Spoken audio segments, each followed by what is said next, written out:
Amém, amados? Vamos para a palavra. 1 Pedro, diz assim a palavra do Senhor no verso 6. Nisso exultais, embora no presente, por breve tempo, se necessário, sejais contristados por várias provações, para que, uma vez confirmado o valor da vossa fé, muito mais preciosa do que o ouro perecível, mesmo apurado por fogo, redunde em louvor, glória e honra na revelação de Jesus Cristo. Amém? Aleluias. Vou ler de novo, amados. Nisso exultais.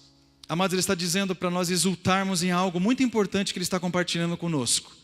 Ele diz, nisso exultais, embora no presente, por breve tempo, se necessário, sejais contristados por várias provações, para que, uma vez confirmado o valor da vossa fé, muito mais preciosa do que o ouro perecível, mesmo apurado por fogo, redunde em louvor, glória e honra na revelação de Jesus Cristo. Amém? Aleluias? Amém? Aleluia? Amados, vocês estão muito tímidos hoje. Vou chamar alguém para vir aqui na frente. Amados, eu quero ler esse primeiro versículo porque ele tem um monte de vírgula. Ele nos dá aqui uma direção muito interessante. Hoje eu quero falar com vocês a respeito da tristeza segundo Deus. E o que é que ela gera em nós. Porque existe, amados, uma tristeza que vem de Deus também. Eu sei que muitos podem pensar assim, não, Jesus é só alegria, Jesus é só contentamento, Jesus é 10. E nessa noite eu quero caminhar com você pelas Escrituras para você compreender por que as tristezas muitas vezes nos assaltam. E o que Deus pretende, amados, permitindo que a tristeza venha sobre nós. E o apóstolo Pedro, ele escreve, amados, com muita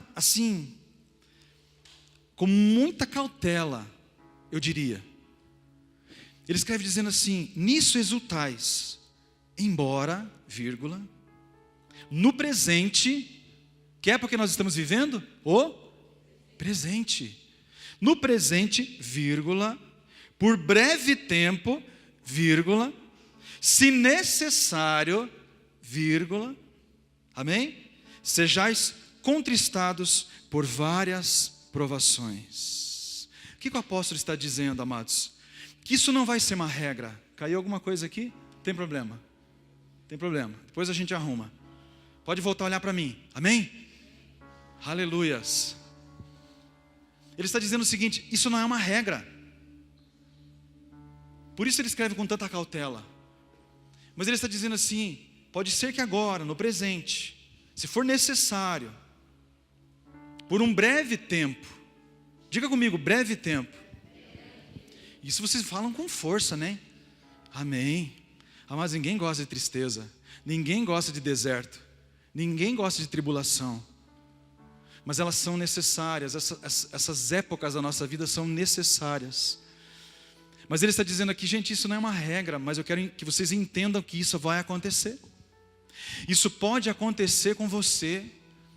Por que você precisa saber que isso pode acontecer? Porque muitas vezes quando nós estamos dentro dela, daquele momento de tristeza, amados, a gente pensa tudo, menos que Deus está por trás disso. Por muitas vezes eu passava por tristeza e eu achava, eu sou um pecador miserável mesmo. Eu fiz alguma coisa contra Deus, eu não estou conseguindo rastrear. Aí eu começava a pedir perdão por um monte de coisa. Por um monte de coisa. Eu lembrava até das mexericas que eu roubei quando eu era criança. Para ver se a tristeza era aplacada no meu coração e não saía. Aí, amados, quando você vai para a presença de Deus e você vai buscar a face do Pai, você começa a entender que Deus tem um propósito, inclusive com a tristeza. Alguém pode dar um amém aí? Amém. Aleluias. Eu quero que você abra comigo mais uma vez. Amados, nós vamos ler muito a palavra hoje. Eu quero que vocês vão comigo em 2 Coríntios.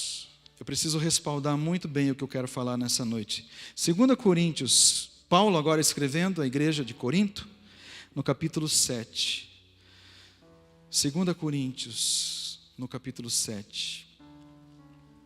Aleluias. Pode cair, à vontade, tá? 2 Coríntios, capítulo 7. Nós vamos ler aqui no verso 10, por favor. Verso 10. Na verdade, eu quero que você volte um pouquinho antes, no verso 8. Diz assim, Paulo escrevendo, 2 Coríntios 7, 8.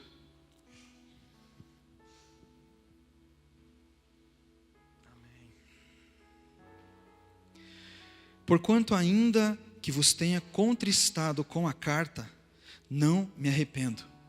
Embora já me tenha arrependido, vejo que aquela carta vos contristou por breve tempo, exatamente como Pedro disse. Agora me alegro não porque fostes contristados, mas porque fostes contristados para arrependimento. Aleluias. Então diga comigo, arrependimento. Mas porque fostes contristados para arrependimento. Pois fostes contristados segundo Deus, para que de nossa parte nenhum dano sofresseis. Porque a tristeza, segundo Deus, produz arrependimento para a salvação, que a ninguém traz pesar. Mas a tristeza do mundo produz a morte. Olha que palavras profundas e sábias do apóstolo Paulo. Amados, o apóstolo Paulo está dizendo que existe uma tristeza, que ela é segundo Deus. Mas ela tem um fim. Ela tem um propósito.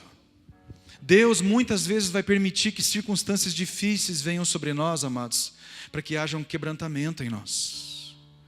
Por que precisa ter um quebrantamento em nós? Porque Deus precisa lidar com pessoas humildes. Porque a Bíblia diz que Deus resiste o soberbo, mas dá graça ao humilde. Então, se você vem com soberba, se você vem com orgulho, se você vem com dureza, Deus não pode lidar com você. Deus não pode tocar em você. Deus não pode transformar a tua vida. Mas você é como uma matéria-prima que não tem como pôr a mão. Quantos estão me entendendo? E muitos de nós, a gente vem para Deus, amados, e a gente fala para Deus, Senhor, trabalha em mim, usa a minha vida. E a gente pensa que Deus vai usar a nossa vida amanhã. Oh, quanta ingenuidade. Oh, Deus, usa a minha vida. Oh, Deus, derrama amor no meu coração. Amados, Deus vai passar você por um processo para que você possa ser verdadeiramente usado por Deus. Então muitas vezes a gente pensa que esse processo de Deus vai acontecer amanhã. Mas entenda, Deus pega o barro, muitas vezes ele está duro, ele precisa molhar mais. Esse barro vai passar pelo fogo, esse barro vai passar pela pancada. Não é bom ouvir isso, né, gente? A gente gosta de mensagem cor-de-rosa, não é verdade? Tipo, Deus vai te prosperar, Deus vai te abençoar. É lógico que Deus vai fazer isso. Amados, mas essa igreja aqui não gosta de enganar ninguém, amados. Se você vai seguir a Jesus, você precisa entender. Muitas pessoas falam assim, pastor, quando eu vim para Jesus, meu Deus, a coisa ficou feia. É verdade, acontece. Acontece, amados. Mas eu prefiro ficar com a coisa feia do lado de cá do que do lado de lá. Porque o lado de lá, amados, daí vai acabar um dia. O lado de cá, ainda que nós sejamos contristados, ainda que a gente passe por muitas tribulações, amados, um dia nós estaremos com Ele. Estaremos com o nosso Senhor, amados, que é digno de todo louvor. E mais do que nós vamos passar, Ele passou por nós. Isso você pode ter certeza, amados. Mais do que nós vamos passar, Ele passou por nós. Eu quero que você entenda algo, amados. A nossa leve e momentânea tribulação aqui na terra vai produzir um peso de glória. Pedro escreve isso. Vai produzir um peso de glória, amados. Eu quero que você entenda uma coisa. Você é blindado. Sabia disso? A tristeza ou a tribulação que você recebe, ou que você passa, amados, ela é filtrada pela glória de Deus, pela graça de Deus, pelo que Cristo fez naquela cruz. Sabia disso? Jesus nos blindou, amados. Mas o que Paulo escreve? Mas a tristeza, segundo o mundo, produz morte. Amados, por isso que você vê pessoas se matando. Não importa se são ricas, pobres, feias, bonitas, famosas, não importa. Quando essa tristeza, amados, segundo o mundo, carregado de opressão espiritual, amados, porque a gente sabe quem é que ceifa as vidas. O diabo, amados, veio para matar, roubar e destruir. Essa tristeza, segundo o mundo, ela está ceifando as pessoas.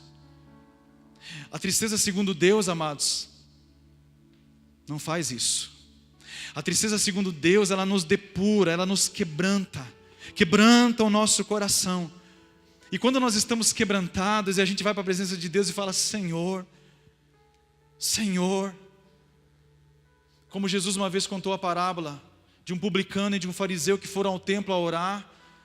E o publicano ficou lá no fundo do templo, amados, e ficava escutando lá aquela ladainha do fariseu que gritava e falava: Senhor, graças te dou porque não sou como esse publicano.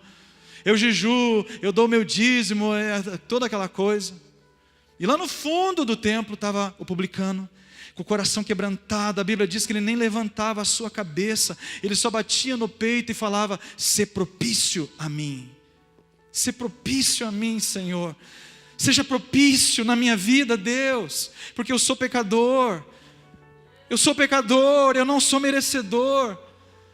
Amados, essa oração move o coração de Deus. Deus, seja propício, Deus, seja oportuno, Senhor, vem e me encontra. Eu sou pecador, me transforma. Deus resiste ao soberbo, mas dá graça ao humilde, amados. Eu não sei quantos orgulhosos tem nessa noite, mas eu vou dizer uma coisa, amados: todos somos, amados. Em um grau, em alguma medida, todos temos, amados, algum nível de soberba, de orgulho, de dureza. Nós detestamos perder o controle, amados. A gente gosta de estar no controle. Ninguém gosta de ser humilhado, ninguém gosta de ser exposto, ninguém gosta. Mas eu vou dizer uma coisa para você, e isso pode trazer um grande benefício para a tua vida espiritual. Amados, eu quero que você abra mais um texto comigo. Talvez seja o último. Os outros que eu vou ler você não precisa abrir, mas esse eu quero que você leia comigo, Mateus 9. Palavras de Jesus, Mateus 9, no verso 15. Obrigado, Santo Espírito. Obrigado, Santo Espírito. Mateus 9,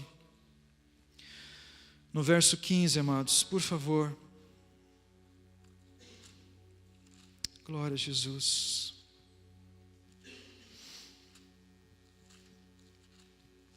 Amém? Todos abriram? Eu ainda não, amados. Mateus 9.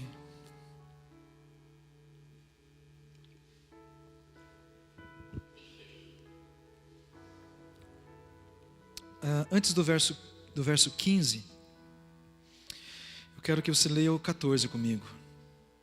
Diz assim: Vieram, pois, os discípulos de João e lhe perguntaram.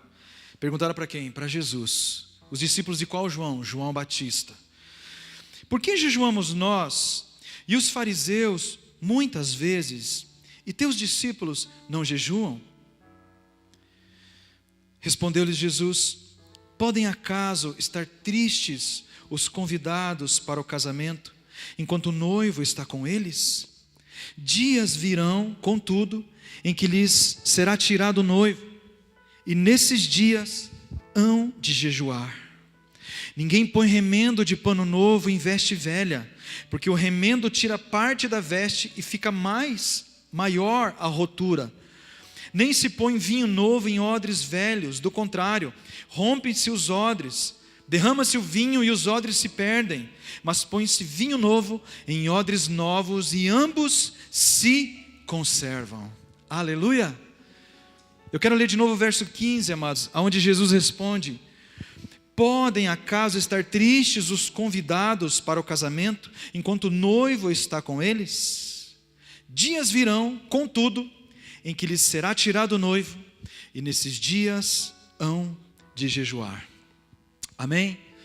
Amados, aqui tem um segredo para a vida cristã poderoso, amados, poderoso, que muitos têm negligenciado. Amados, tem muitas práticas, amados, que nós fazemos na igreja, que embora você possa pensar assim: eu não quero participar disso, eu não quero dar dízimo nem oferta, não, eu só quero vir aqui e receber. Só que quando você se torna um daqueles que abençoam o reino, amados, você começa a receber do reino também na tua vida, de uma maneira superabundante. Talvez você pense: eu não quero jejuar, porque isso aí, na época para Jesus, na época deles lá, não tem nada a ver comigo. Então eu quero que nessa noite você mude o teu conceito a respeito disso. Amados, os discípulos de João Batista chegaram para Jesus porque João Batista ensinou que eles deveriam jejuar. E Jesus também jejuou muitas vezes. E eles fazem uma pergunta para Jesus. Por que eles fizeram uma pergunta? Porque eles percebiam que os discípulos de Jesus não jejuavam. E eu acredito que foi uma pergunta genuína, amados. Não acredito que eles fizeram uma pergunta como os fariseus faziam para testar Jesus. Mas os discípulos de João Batista, que inclusive depois foram para Jesus, eles falaram: mestre, por que nós jejuamos? Os fariseus jejuam, mas os teus discípulos não jejuam. E a resposta de Jesus, amados, foi algo assim, bem diferente do que nós poderíamos ouvir. Jesus diz para eles assim: pode por acaso os convidados, ele diz assim, estarem tristes com a presença do noivo? Agora, vai chegar um tempo onde o noivo será tirado, e nesse dia jejuarão. Então, para te responder de uma maneira muito simples e direta, por que nós jejuamos hoje? Porque o noivo foi tirado. O noivo foi tirado, amados. Jesus não está mais entre nós em carne e osso. Jesus não está mais entre nós de uma maneira física.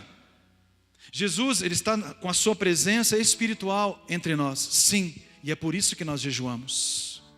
Para que as nossas faculdades espirituais estejam aguçadas e nós possamos perceber Jesus. Porque, amados, vou dizer uma coisa para você: embora você não o veja, ele está nesse lugar. Muitas vezes, amados, a gente pensa que porque Jesus não está se manifestando, ele não está aqui. Mas não se trata de que ele não está aqui. Muitas vezes nós pensamos: eu não estou sentindo nada, então acho que Jesus não está comigo. Não é verdade. O fato de você não sentir não quer dizer que ele não está. O que acontece é que você não o percebe, você não o distingue, você não discerne a sua presença. Sabe por quê? Porque muitas vezes estamos endurecidos, porque muitas vezes, amados, estamos na nossa carne, estamos robustecidos na carne e enfraquecidos no espírito. Então, ainda que Deus se mova, você não vê. Por quê, amados? Porque você não tem sensibilidade espiritual. E, amados, eu vou dizer uma coisa para você. Eu acredito que isso pega com todo mundo. Se tem uma coisa que entristece a gente, é o tal do jejum. É verdade ou não é? Amém? Amém? Obrigado pelos 3 amém aqui, 2 glória, meio aleluia ali. Amados, concordem comigo, é verdade. Eu não conheci ninguém que você chegou para a pessoa, o cara estava lá num jejumzão, e você chega para o cara, e a pessoa com aquele zoião no fundo, aquela cara de mal acabada, e você fala: e daí, tudo bem? Tudo ótimo, perfeito. Está acontecendo alguma coisa com você? Estou vendo que você está meio abatido. Eu estou jejuando, mas eu estou muito feliz. Amados, eu nunca vi isso. O jejum verdadeiramente, ele vem nos contristar. Eu achei tão interessante, amados, porque muitas vezes a gente usa isso como desculpa. Eu já usei isso muitas vezes. Eu pensava assim: não, eu estou muito triste hoje, eu preciso jejuar, mas eu estou muito triste. Então o que vai acontecer? Eu vou ficar muito mais triste. E eu acho que Deus não quer me ver triste. Olha como a gente é espertinho. Aí Jesus vem e dá uma resposta tão interessante. Eles falam, por que os teus discípulos não jejuam? Jesus explica de uma maneira muito simples. Eles não estão jejuando, sabe por quê? Porque o noivo está presente. Você já viu alguém que está junto com o noivo numa festa de casamento, alguém jejuando lá dentro? Não. Aquele momento é momento de festa. O que Jesus está dizendo é o seguinte, enquanto eu estou com eles, eu sou suficiente para eles. Eles me chamam, eu estou aqui. Eles perguntam, mestre, explica-nos a parábola. Eu explico. Eles falam, mestre, deixa eu andar por sobre as águas. Eles andam, porque eu estou com eles. Mas um dia vai chegar onde eu serei tirado, Jesus disse. E naquele dia eles jejuarão. Agora olha que interessante, ele fala assim, quando eles perguntam por que eles não jejuam, Jesus responde assim, pode acaso estar tristes? Ele não diz assim, pode acaso os convidados ficar sem comer? Parou para pensar nisso? Ele não disse, pode acaso os convidados ficar sem comer enquanto o noivo está ali? Não, ele disse, pode por acaso os convidados estarem tristes enquanto o noivo está presente? Mas quando o noivo for tirado, nesse dia eles jejuarão, ou seja, nesse dia eles precisarão ser contristados, para que eles possam ter a sensibilidade de me perceber nas suas vidas, porque eu estarei com eles, não fisicamente, mas em espírito. Aleluias. Quantos aqui sabem que Jesus habita agora em nós, amados? Quando você recebe Jesus como teu Senhor e Salvador, o Espírito Santo vem habitar em nós. E a Bíblia diz que é o Espírito de Cristo que vem habitar em nós. Aleluias. Ele está em nós, amados, e muitas vezes nós não o percebemos. Amados, a coisa que mais me entristece é quando eu não o percebo. Esses tempos, amados, o Senhor falou no meu coração, filho, eu fiquei triste com a maneira como o qual você abriu o culto aquele dia. Aí eu pensei, meu Deus, como assim, Senhor? Aí eu lembrei do último culto que eu tinha aberto. E eu falei, Senhor, por que o Senhor ficou triste, Senhor? Ele disse para mim, porque eu não fui honrado. Você não me desejou, você não me distinguiu. Você estava pensando mais nas pessoas do que em mim. Você estava focado mais no culto do que em mim.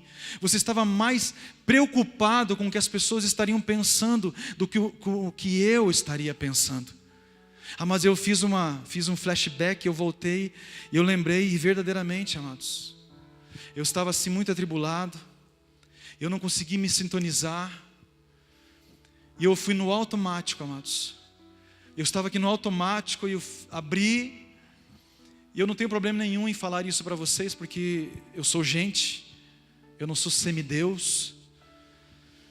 E o Senhor falou para mim, filho, eu não me senti atraído naquele lugar. Mas eu vou dizer uma coisa para você, é a coisa mais amarga que a gente pode sentir. Quando você vê que você se move e Deus não está sendo honrado naquilo que você faz. Amados, eu sou honesto para você, o dia que Deus não for mais honrado nessa igreja, nós não temos por que ficar com essa igreja aberta. Se Jesus não for mais o centro, se Jesus não for mais honrado, se Jesus não for verdadeiramente o centro de tudo que fizermos aqui, amados, não tem por que estarmos aqui. Nós não estamos aqui para tocar uma bela música. Amados, tem bela música na internet, você acessa lá, você escuta. Nós não estamos aqui por belas mensagens, não, amados, nós estamos aqui para sermos transformados à imagem e semelhança de Deus. Nós estamos aqui para ter um encontro com aquele que nos amou. Nós estamos aqui para sermos aperfeiçoados e para que no dia de amanhã, amados, a gente estabeleça uma comunhão íntima e profunda com Ele. Então eu vou dizer uma coisa para você, vale a pena nós jejuarmos, ainda que sejamos contristados. O escritor de Hebreus, amados, ele escreve algo tremendo. Ele fala que o alimento sólido é para os adultos. Porque ele está dizendo assim, eu queria compartilhar algo com vocês, mas vocês não estão prontos, vocês são crianças, e criança bebe leite. Mas o alimento sólido são para aqueles adultos, que têm as suas faculdades exercitadas na prática das coisas que fazem.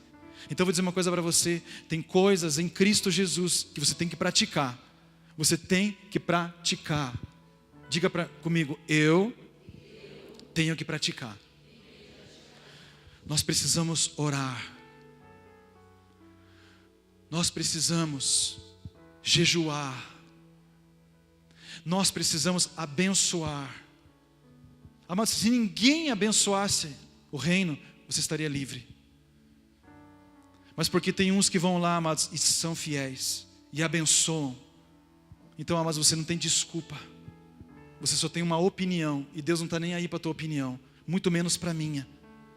Nós precisamos voltar às práticas espirituais, nos mover no espiritual, experimentar de Deus. Por que, amados, que nós precisamos fazer com que a nossa carne seja contristada? Amados, eu sei que parece assim uma coisa muito ruim, mas deixa eu falar uma coisa para você. Nós, eu já estou acabando, precisamos começar a perceber Jesus. A coisa mais triste do mundo é você viver como um religioso. Você levanta a mão, você grita, você pula e alguém pergunta: está sentindo Jesus? Pior que não. Mas eu vou dizer uma coisa para você: quando você percebe-o, quando você o discerne, amados, tudo muda de figura. Deixa eu falar uma coisa para você. Naquela cruz, junto com Jesus, haviam 2 ladrões. Diga comigo, 2 ladrões. Eu tenho para mim, amados, numa linguagem figurada, que os 2 ladrões, eles simbolizam, ou eles representam 2 igrejas. Por quê, pastor? Porque os 2 estavam na cruz. Porque os 2 estavam crucificados. Lembra que Paulo diz em Gálatas 2:20? Estou crucificado com Cristo. Já não vivo mais eu, mas Cristo vive em mim. E esse viver que agora tenho na carne, tenho pela fé no Filho de Deus, que me amou e a si mesmo se entregou por mim. Aleluias! Eles estão crucificados, amados. Só que tem um detalhe: um dos ladrões está odiando estar ali. Por quê, amados? Porque ele está na sua carne. Ele está vivendo na carne, as respostas dele são na carne. E o que a carne diz? Me tira dessa cruz, me tira desse lugar. A carne não percebe Jesus. Ele olha para Jesus e fala: você não é o Filho de Deus, salva-te a ti mesmo e salva nós também. Exatamente como todos estavam gritando. Sabe por quê? Porque ele estava na carne. A carne dele estava doendo, a carne dele estava magoada, estava ferida. É o que eu mais vejo na igreja, amados. Pessoas feridas, magoadas. Aí um dia a pessoa sai da igreja. Por que você saiu da igreja? Eu me magoei com o pastor. Aí eu penso assim: meu Deus, eu fiz alguma coisa muito terrível. Não, amados. A carne da pessoa está super, ultra, mega sensível. Sabe por quê? Porque não tem prática espiritual. A tua carne nunca vai se converter. Sabia disso? Eu sei que é pesado falar um negócio desse, que a gente pensa que nós inteiros se converte. Mas não, amados. Há uma luta dentro de nós, constante, entre a nossa carne e o nosso espírito. Você sabia disso? Há uma luta, amados. Há uma luta até para vir para o culto. Tem muitas pessoas, amados, que tem que, sabe, manivelar para ir num culto, amados. Sabe por quê? Carne.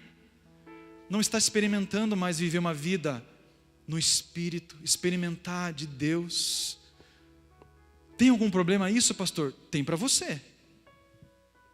Eu não estou aqui condenando quem vive na carne, mas eu estou dizendo o seguinte: você vai colher o problema de viver na carne. Aquele ladrão, amados, ele não percebeu Jesus.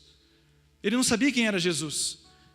Então ele fala a mesma coisa que todo mundo está falando: se tu és o Cristo, se tu és o Rei, então desce da cruz e tira nós daqui também. Porém, e é aqui que eu quero chegar, o outro ladrão, eu vou dizer uma coisa para você. Ele repreende o ladrão, amados, que está blasfemando. E ele diz assim: você não teme a Deus, estando no mesmo lugar, na mesma circunstância? Nós estamos aqui porque a gente merece, porque a gente verdadeiramente fez o que era errado, mas esse não. Aí, amados, ele olha para Jesus e sabe o que ele diz para Jesus? Senhor, lembra-te de mim quando entrares no teu reino.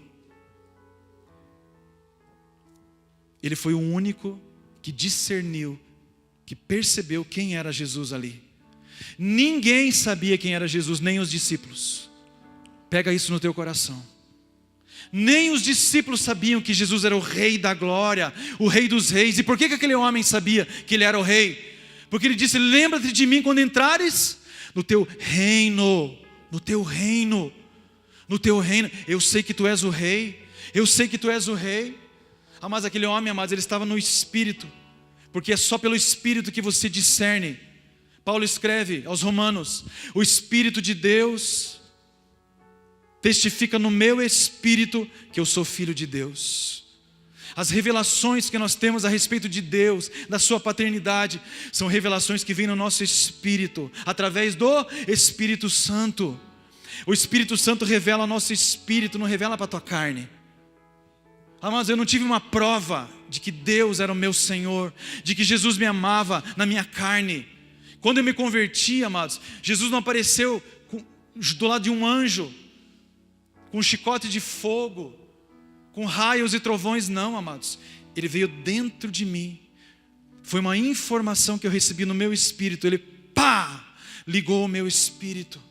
Uma vez eu preguei a respeito das 3 taças. Não sei quantos lembram dessa mensagem. 3 taças. O Senhor me deu uma visão uma vez a respeito de nós, que nós somos como 3 taças. E Ele derrama onde? Não na nossa carne, Ele derrama no nosso espírito. E quando você busca Ele, você transborda para a tua alma, para o teu eu, para o teu intelecto, para a tua vontade. E quanto mais você busca, mais você transborda para a tua carne. A tua carne pode receber, amados, mas muitas vezes pode não receber. Mas ainda que não receba, amados, o teu espírito tem que estar vivo em Deus. Sabe para quê? Para você o perceber. Para você o perceber no momento de tristeza, para você o perceber no momento de dificuldade, e você não se desesperar, mas você dizer: Senhor, lembra de mim, Jesus, lembra de mim. Aquele homem foi o único naquele lugar, amados. Nenhum romano, nenhum fariseu, nem mesmo discípulo. Os discípulos não sabiam ainda toda a extensão do que Jesus ia fazer. Eles não sabiam. Eles não entendiam. Mas aquele homem, amados, ele disse: lembra-te de mim quando entrares no teu reino, porque tu és o rei. Sobre Jesus havia uma epígrafe, escrita em grego: Rei dos Judeus. Amados, estava escrito para todo mundo ler, mas ninguém percebeu. Eu vou dizer uma coisa para você, igreja do Senhor Jesus. Às vezes tem coisas que estão escritas na tua frente e você não percebe, e você não discerne. Sabe por quê? Porque está faltando você ir além. Está faltando você ir além. Não tenha medo de ser contristado por Deus. Eu acho melhor ser contristado por Deus do que ser contristado pelas circunstâncias do mundo. Quando você é contristado na presença de Deus, amados, você vai experimentar alegria depois. Você vai experimentar alegria depois. O fogo vem depurar a nossa fé, amados, e você vai sair melhor da circunstância. E eu termino dizendo o seguinte, amados: lembram qual foi a resposta de Jesus? Quando ele percebeu, amados, que Jesus era o rei, ele disse assim: lembra de mim? Qual foi a resposta de Jesus? Ainda hoje estarás comigo no paraíso. Amados, aquele ladrão na cruz, ele estava ali, amados, mas a cruz não era o pior dos seus problemas. Ele entendeu, amados, que ele mesmo não estar com Jesus era o pior dos seus problemas. Então ele reconhece Jesus, e Jesus dá aquela resposta que eu quero ouvir um dia. Eu quero ouvir, amados. Eu quero ouvir. Ainda hoje, filho, estarás comigo. Amados, não tem problema morrer. Na verdade, amados, nós nunca morremos, sabia disso? Deixa eu dizer algo aqui muito interessante e importante para você. Amados, a morte verdadeiramente não existe. A Bíblia diz: onde está a morte, o teu aguilhão? A morte é só para o nosso corpo físico, amados. E o nosso corpo físico é a menor parte nossa. Você nunca vai morrer. Você nunca vai morrer. Quando a gente vê alguém, um ente ou algum conhecido no caixão, as pessoas estão sofrendo porque parece que a pessoa está ali mesmo, mas ela não está ali, amados. É só a casca, é só uma capa. Quem eu sou verdadeiramente vai se encontrar com Jesus. A Bíblia diz que uns para o julgamento eterno, amados, e outros para o gozo eterno. Uns para a condenação eterna e outros para o gozo eterno. São 2 caminhos apenas, ou seja, você nunca vai morrer. Você nunca vai morrer. E tudo o que vai acontecer lá é definido aqui. É definido nesse lugar. Amém, amados? Nós precisamos ouvir essas coisas. Chega de sermos como crianças, amados. Chega de sermos como crianças. Toda disciplina com efeito no momento não parece ser motivo de alegria, mas de tristeza. Ao depois, entretanto, produz fruto pacífico aos que têm sido por ela exercitados, fruto de justiça. Toma no teu coração nessa noite, a tristeza, segundo Deus, produz arrependimento para salvação, mas a tristeza segundo o mundo produz morte. Jesus diz, Evangelho de João, a mulher, quando está para dar à luz, sente o quê?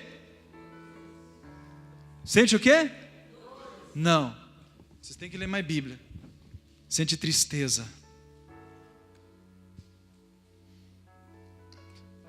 A mulher, quando está para dar à luz, sente tristeza. Mas a Bíblia diz assim, e depois que ela dar à luz, ela não se lembra mais. Não se lembra. Sabe por quê? Pela alegria de ter vindo ao mundo um varão. Amados, não tem problema sentir tristeza, porque Deus quer gerar frutos dentro de nós e através de nós. Aleluias! Eu fico feliz de ouvir isso, amados. Você fica também? Deus nunca vai nos contristar, amados, à toa. Nunca. Jesus olha para os seus discípulos e fala, vocês estão tristes agora. Eu sei que vocês estão tristes, mas a gente vai se encontrar de novo, galera. E a tristeza vai ser convertida em alegria. Amados, no céu não vai ter tristeza, amém? Então aproveita a tristeza porque vai passar, tá bom? É por breve tempo. Vai passar, amados, vai passar. Glória a Deus por isso. Vai passar. Mas o gozo eterno vai permanecer conosco, amados. Porque Jesus vai estar conosco, amados, e vai ser maravilhoso. Aleluias. Mas enquanto você está aqui, deixa Ele gerar frutos em você. Deixa Ele frutificar em você. A mulher, quando está para dar à luz, sente tristeza. Mas depois ela nem lembra mais. Nem lembra mais, aí ela tem mais um, depois ela tem mais dois. É assim ou não é? Glória a Jesus, amados.